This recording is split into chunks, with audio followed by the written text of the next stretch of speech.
Perkembangan teknologi komunikasi yang demikian pesat membuat kebiasaan menulis dan mengirim surat di masyarakat menurun drastis. Meski begitu, keberadaan pengantar pos masih bisa kita temukan saat ini. Dan berikut potret Pak Pos di era digital dalam Sisi Kota.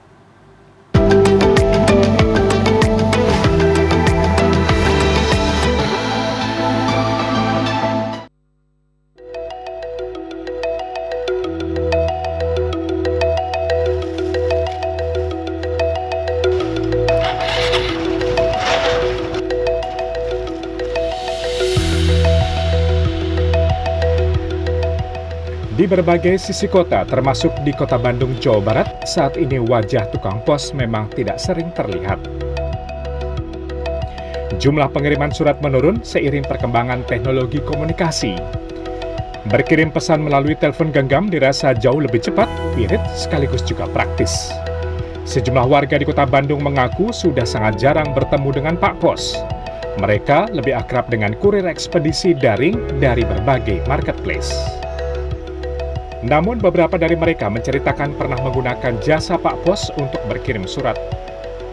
Dulu waktu 90-an saya masih menggunakan gitu, misalkan mengirim pesan keluarga saya di Sumatera, karena kan saya kebetulan orang Sumatera aslinya gitu. Terus kadang kalau misalnya kita namanya juga masih anak-anak gitu, kalau misalnya ada kuis-kuis, kan suka ada kuis kirimnya ke PO Box. Nah itu kan mereka ngirimnya ke kantor, harus ke kantor pos. Sekarang karena banyak ekspedisi, jadi tukang pos itu, bapak pos itu jarang kelihatan. Tapi saya pernah berterima kasih sih, saya nggak tahu alamat, saya tanya ke bapak pos, mereka tahu. Kalau pos, saya taunya malah lebih yang ke tempatnya. Nah, jadi kayak ibu saya pensiunan, itu kalau ngambil gaji, nah itu di kantor pos gitu. Jadi kalau saya pun juga nggak pernah lihat lagi Pak Pos yang memang keliling nganter surat, nganter apa, itu sih. Meski demikian, sebagian masyarakat nyatanya masih melihat keberadaan Pak Pos sebagai salah satu layanan yang bisa diandalkan. Peran mereka memang bergeser, namun tidak benar-benar hilang. Iya, di tengah banyaknya kurir ekspres begitu yang merajalela sekarang, yang kemudian banyak yang mengira bahwa Pak Pos atau tukang pos ini sudah mulai menghilang. Tapi pada kenyataannya tidak, justru saya saat ini berada di salah satu kantor pos akan bertemu dengan beberapa Pak Pos untuk kemudian cari tahu dan juga mengikuti perjalanan mereka hari ini. Langsung saja kita masuk ke dalam yuk.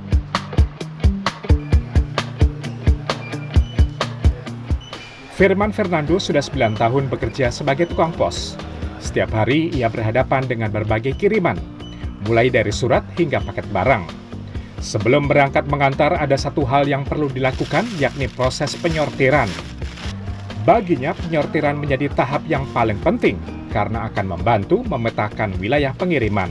Sehingga pekerjaannya jauh lebih mudah, akhirnya bisa memastikan setiap kiriman sampai tepat waktu dan efisien.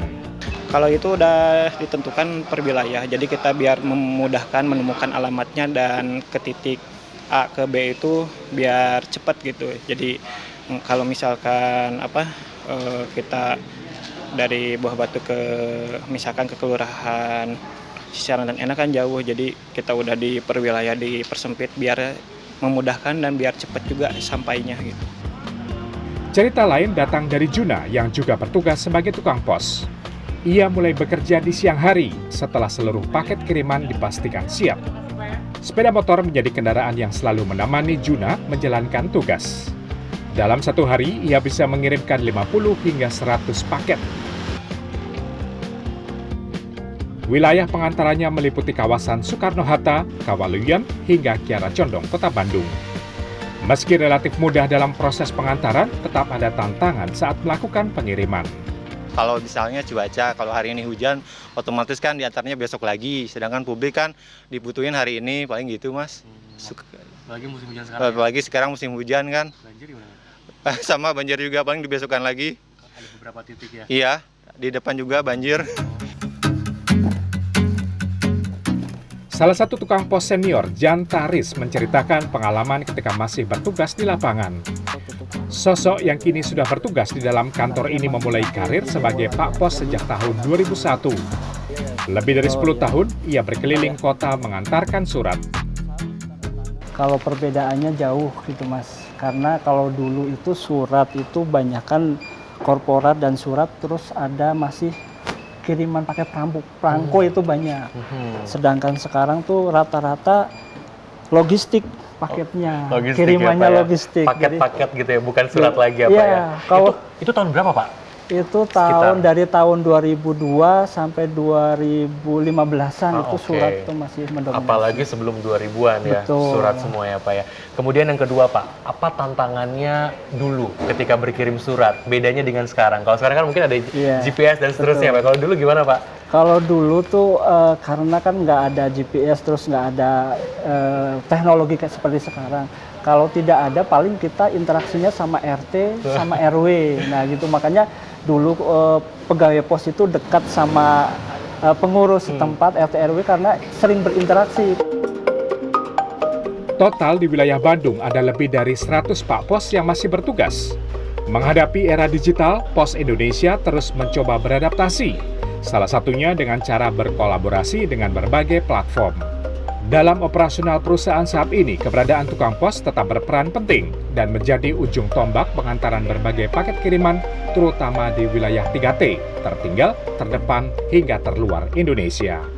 Di sini kita sebagai designer operator untuk Indonesia, jadi kita tergabung dalam UPU, Universal Postal Union, ini ditunjuk sebagai designer operator untuk postal kurir. Jadi kita ini memberikan layanan last mile sampai ke ujung batas Indonesia. Sekali lagi, eksistensi mereka sebagai garda terdepan dalam pengiriman surat memang sudah menurun, tetapi tidak benar-benar hilang. Justru di tengah layanan kiriman instan, Pak Pos kini bisa dikatakan sebagai gambaran bagaimana profesi lama berusaha beradaptasi di era baru. Tim Liputan CNN Indonesia, Bandung, Jawa Barat.